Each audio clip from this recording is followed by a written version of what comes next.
Selamat datang di channel Simar Imam. Sembari mendengarkan tinggalkan like dan komentarnya bosku. Jangan lupa pasang headset kalian. Siapkan kopi dan camilan. Lupakan kenangan tentang mantan. Mari kita dengarkan sambil rebahan. Kembalinya Sang Raja. Bab 295. Kepanikan Park Dong-gun bisa dimengerti.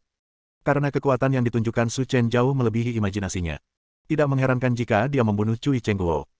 Meskipun dia telah mengasingkan diri selama setengah tahun, dia baru saja memasuki peringkat tingkat pertama, dan masih ada kesenjangan tertentu antara dia dan pembangkit tenaga listrik veteran seperti Li Yuan. Namun kini, Su Chen justru menghancurkan lengan Li Yuan dengan satu gerakan, yang membuat Park Dong-gun semakin terkejut. Ini cukup untuk menunjukkan bahwa Su Chen telah mencapai tingkat di mana dia dapat mengancam dirinya sendiri. Pada saat ini, An Zhenjiu menunjukkan ketenangan dan ketenangan yang seharusnya dimiliki oleh pria kuat.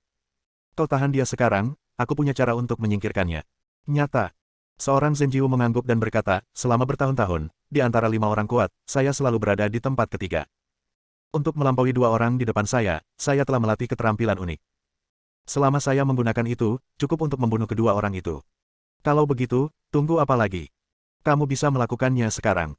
Kamu tidak tahu apa-apa, karena kekuatan jurus ini terlalu besar, jadi saat menggunakannya, butuh waktu sekitar 1 menit untuk mengumpulkan semua energi di tubuhku, jadi kamu perlu menahannya. Dalam 1 menit, aku dapat menjamin bahwa dia akan dibunuh dan tidak akan ada tulang yang tersisa. Kata-kata Han Jinjiu membuat Park Dong-gun mendapatkan kembali kepercayaan dirinya. 1 menit tidak berarti apa-apa baginya. Setelah menyelesaikan rencananya, Park Dongjian terbatuk ringan dan berkata kepada Su Chen. Su Chen, sebelum ini, kamu tidak hanya menghancurkan pabrik farmasi kami, tetapi juga menghancurkan 2 kapal dagang kami. Setelah itu, anakku juga mati di tanganmu, tetapi sekarang setelah semuanya selesai, aku tidak mau untuk terlalu mengejarmu. Selama kamu bisa bekerja sama denganku, aku tidak perlu khawatir tentang apa yang terjadi sebelumnya. Su Chen mengangkat alisnya dan tersenyum, kerjasama seperti apa yang kamu ingin aku capai denganmu. Jika ingin bekerja sama denganmu dan menghancurkan kerajaan Han bersama-sama, maka aku tertarik. Di bawah meja, tangan Park Dong-gun terkepal. Jika bukan karena penundaan waktu, dia pasti sudah mulai menembak sekarang. Namun, demi rencananya sendiri, Park Dong-gun masih menahan diri. Setelah melihat jam di dinding, masih ada lebih dari 40 detik tersisa, Park Dongjian menahan amarah di hatinya dan menunjukkan senyuman dingin di bibirnya. Sekarang suasana hati Su Chen telah stabil dengan sendirinya. Selama dia bertahan selama beberapa puluh detik, dia pasti akan mati. Untuk semua ini, meskipun dia menghinaku beberapa patah kata, itu tidak masalah. Su Chen, jika kamu mengatakan itu, maka kamu tidak tulus. Aku dengan tulus mendiskusikan kesepakatan ini denganmu. Tidakkah kamu ingin memikirkannya? Aku tidak tertarik. Aku tidak tertarik pada uang. Sebagai perbandingan, aku lebih baik membunuhmu.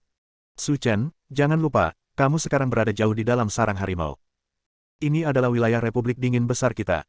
Kamu datang ke sini sendirian, apakah kamu tidak memiliki kesadaran sama sekali? Kesadaran. Su Chen tersenyum dan berkata, ini hanya negara kecil, tapi aku ingin tahu apa yang membuatku takut tentangmu. Jadi, aku sudah membuang cukup banyak waktu untukmu, jadi sebaiknya aku berurusan denganmu dulu. Mendengar kata-kata Su Chen, ekspresi Park Dongjian langsung menjadi tegang, tetapi pada saat ini, tangannya yang besar dan layu menepuk bahunya dan berkata, tidak perlu bicara omong kosong dengannya, aku siap. Kata-kata seorang Zhenjiu membuat hati Park Dongjian langsung bangkit dari neraka ke surga. Saat ini, dia telah mengerahkan seluruh energi di tubuhnya, yang berarti kehidupan Su Chen telah memasuki hitungan mundur. Melihat perubahan ekspresi wajah kedua orang itu, Su Chen tersenyum dan berkata, sepertinya kamu sudah siap. Haha. Park Dongjian tertawa, Su Chen, kamu memang sangat kuat, tapi aku ingin memberitahumu bahwa kamu masih terlalu muda. Kamu tidak hanya merusak hal-hal baik kamar dagang sila kami, tetapi kamu juga membunuh anakku. Apa menurut Anda? Bisakah saya bekerja sama dengan Anda? Dan apa yang baru saja saya katakan hanya untuk mengalihkan perhatian Anda dan menunda waktu? Sekarang, Tuan An telah mengerahkan seluruh energi di tubuhnya, dan hari ini adalah hari kematian Anda. Apakah kamu pikir kamu bisa membunuhku seperti ini? Tentu. Saat ini, An Zhenjiu berdiri dan berkata, Su Chen, jurus ini adalah keahlian unik yang diserahkan kepadaku oleh tuanku. Awalnya aku berencana menyimpannya untuk digunakan melawan 2 orang lainnya, tapi aku tidak menyangka jurus itu digunakan padamu sebelumnya hari ini. Kamu bisa mati seperti aku. Bahkan jika kamu mati, kamu harusnya merasa terhormat. Mendengar perkataan An Zhenjiu, Li Yuan yang kehilangan salah satu lengannya, segera membuka matanya, menatap lurus ke arah An Zhenjiu dan berkata, apakah kamu akan menggunakan trik itu? Benar. Jawab seorang Zhenjiu. Setelah menerima jawaban tegas, Li Yuan terlihat sangat bahagia bahkan dia melupakan rasa sakit di lengannya. Jika An Zhenjiu benar-benar menggunakan trik itu, Su Chen pasti akan mati. Tidak ada kemungkinan untuk bertahan hidup. Kamu sudah berlama-lama, jadi biarkan aku melihat trik apa yang bisa kamu lakukan. Lagi pula, aku punya banyak waktu, jadi aku bisa bermain denganmu perlahan, kata Su Chen sambil bercanda.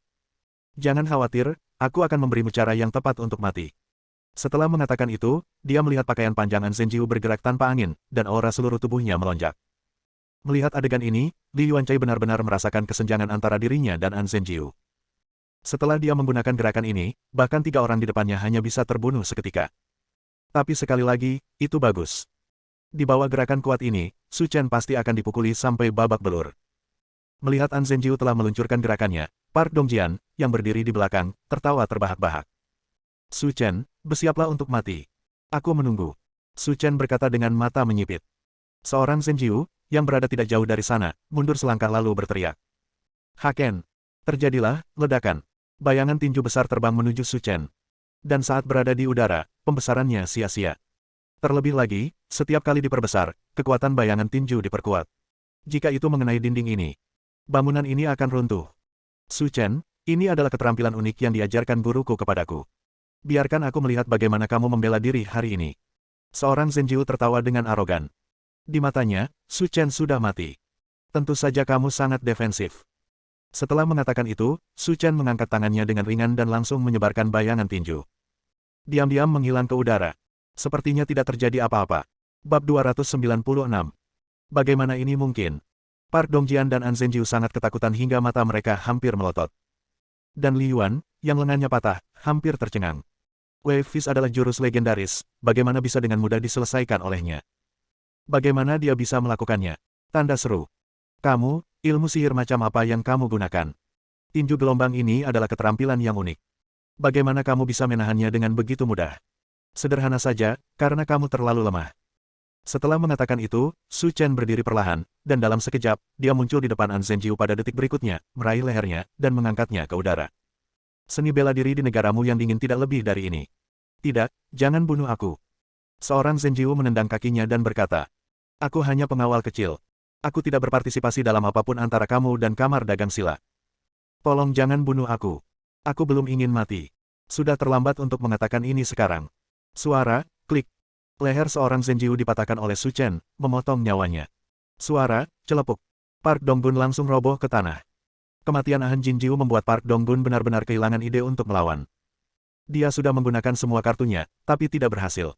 Yang bisa dia lakukan sekarang hanyalah memohon belas kasihan. Su Chen, apa yang baru saja aku katakan bukanlah lelucon bagimu. Aku tidak peduli dengan pabrik farmasi, kapal dagang sebelum dan sesudahnya, dan fakta bahwa kamu membunuh anakku. Anggap saja itu tidak pernah terjadi, oke. Petik 2. Aku datang jauh-jauh ke negaramu yang dingin. Jika kamu bilang itu tidak terjadi, itu tidak terjadi. Apa menurutmu aku menganggur? Pa Bang Bang.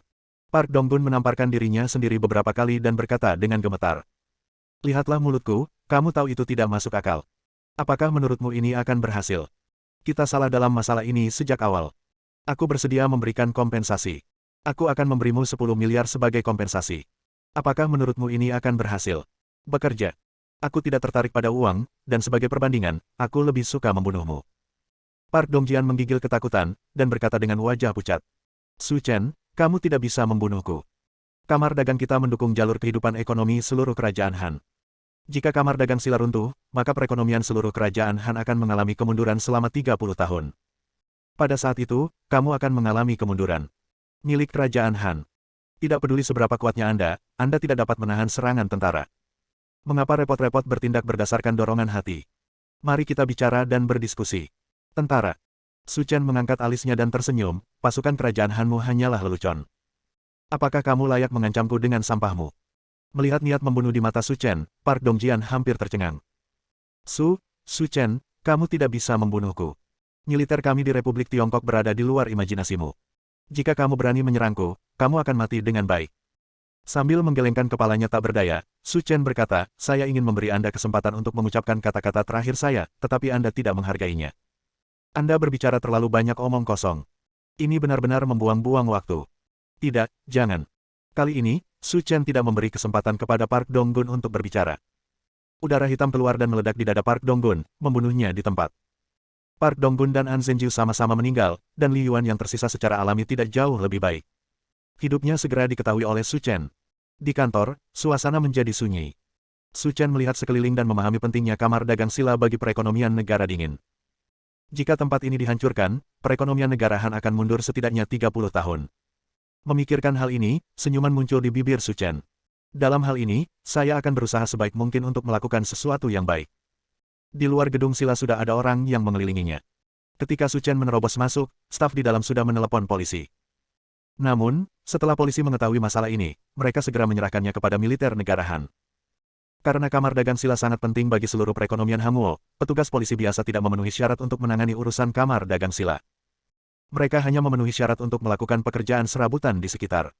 Saat ini, 2 kompi tentara dan 3 kendaraan lapis baja telah berkumpul di luar kamar dagang sila, mengelilingi setiap pintu keluar gedung. Pemandangan yang begitu mencekam membuat orang-orang yang lewat di dekatnya merasa penasaran. Apa yang terjadi? Bahkan tentara pun diutus. Di samping kendaraan lapis baja juga terdapat kendaraan komando tempur sementara yang diparkir.